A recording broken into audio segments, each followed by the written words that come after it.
Hi everybody, Paul McFarlane here, and I'm here to provide a service because I know you're thinking, oh Paul, thank you so much. I'm missing some J in my day. Well, I miss J in every day. But luckily I've got things like Chiat's ADWEEK columns, and I'm going to read the second one in the series to you now. And because it's really small type, getting out my spectacles. There we are. I don't know why I changed the accent for my spectacles, but I did. This is one called Rubbing Elbows with the Legends. And before you decide whether or not you're going to listen to this, I want to remind you, who else but J. Chiat, Morton J. Chiat, led an advertising agency with such taste, such fearless, comfortable with risk and adventure and experiments and challenges, and took risks over and over and over again, all to take the work and the culture and the brand of the agency higher. Show me one other person who did it higher and greater than that, and I'll do a series like this. There isn't anyone. Not for as many years and as many impacts as he had. Okay, it's good stuff. Listen, Rubbing Elbows with the Legends. In the late 60s, Gene Case was a legend on the West Coast. One of the partners at Jack Tinker, he had just revolutionized political advertising with Nelson Rockefeller's campaign for governor of New York. I had invited him to speak to the Western States Advertising Agency Association in Los Angeles. We had booked him into a hotel with a suite worthy of a 3,000-mile trip to make a speech. As we stood at the bar, I began to explain the room arrangements. "Don't bother," he said. "I'm catching the red eye out tonight." He then proceeded to give the best speech I've ever heard from anyone in the agency business, so profound for me that it helped fashion the philosophy of our agency. Listen. Of course, I can't remember what he said. Philosophy is like that.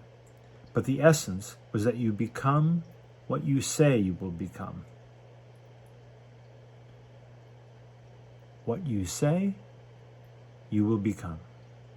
And the secret to creative success is to live up to your reputation, because the reputation precedes the reality. Yes, the reputation precedes the reality. You could say the reputation is the brand versus the brand or the business truth.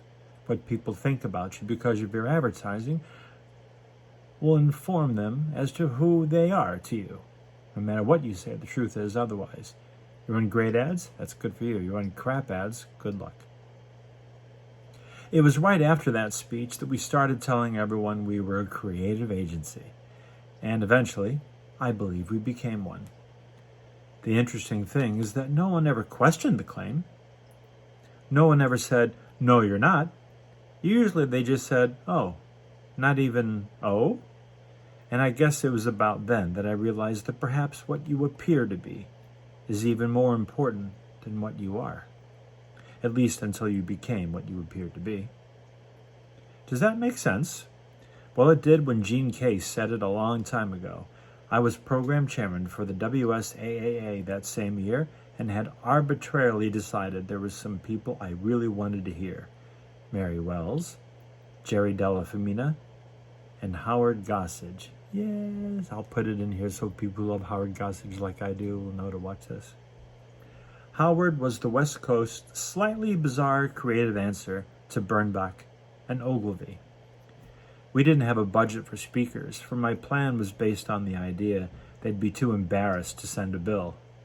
It worked for everyone except Howard, who flew down for one night from San Francisco, and with room service and assorted extras, ran up a bill for $2,600.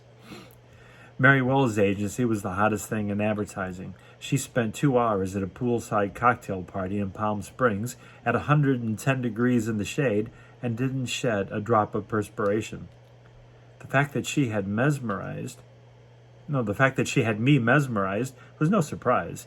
The fact that she had my wife absolutely charmed was. I wonder which wife that was, Jay.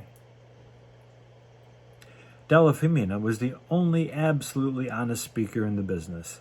He even tells you when he's lying, which is why he's so hard to believe. That year made me realize that it was okay to be insecure. This is maybe the only time that I've ever seen in my life Jay referring to the word insecure. Meeting all of those New York legends gave me confidence as I realized that maybe they didn't have all the answers either. But there was a secret to their success. They all had one universal trait: incredible energy. Years later, at a 4A's meeting at Boca Raton, everything was put in perspective for me by Henry Marks, Playboy vice president and ad director. I had noticed Henry wasn't at any of the sessions and asked him about it. "Oh, I don't go to the sessions," he said. "How come?" I asked. "I went once, and the speaker was dynamic, really turned me on.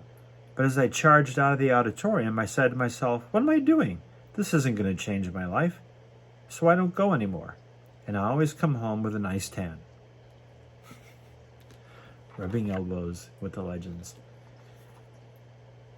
This story is so fucking good because it not only does it give you the idea of someone kind of rubbing elbows with the legends of advertising at the time, and there's a little bit of razzle, a little bit of dazzle, a little bit of celebrity sparkle and luxury, but there's such humility in it too. There's that humility and that thing underneath the humility that I'm gonna. I absolutely love this. So, the moral of this little story is you become what you say you're going to be, and your reputation precedes you. Well, I'm thinking of 1, 2, 3, maybe 4 ad agencies right now. And if you know me well, you probably know half of the list already. And I'm thinking, what do they say they are? And do they do what they say they are? Well, in most cases, they don't really say who they are in a way that makes you say, they deliver on who they are, except one. And I think you know who that is. The image. What you say about yourself, do you deliver it? Well, that's why, mischief. Mischief rings the bell for me of being who they are, saying who they are, and living who they say they are. Long may they be so, and do so. But as a person, as an individual, because of LinkedIn, I'm not a company talking to another company. I'm a person talking to another person. Who do you say you are? You know, you're a little slug on LinkedIn that says, I'm this or I'm that. You may have changed it a few times. I know I have. I'm here to bring the best of humanity forward. Whatever you think that means, that's what it is. Bringing the best of humanity forward. That means the humanity of certainly a client or a brand, but of the actual human race. What makes us the best we can be. We love to laugh, we love to play, we love to work. Well, some of us do. We want love. We think about life and death and existentialist things. We fear. We're nervous, we're afraid. We wonder, we dream. We get horny. We get lonely. Human beings. The best of humanity, whatever that is in any aspect. And I bring that to my clients. Everything I do for a client, I take some aspect of humanity that is uniquely aligned with that brand and take the best of it and bring it forward. It's fun. It's what I do. I've always wanted to do that. And guess what? I'm doing it. What is it you want to be? And are you telling the world that's who you are? That's the message from Dear Jay. And now me to you.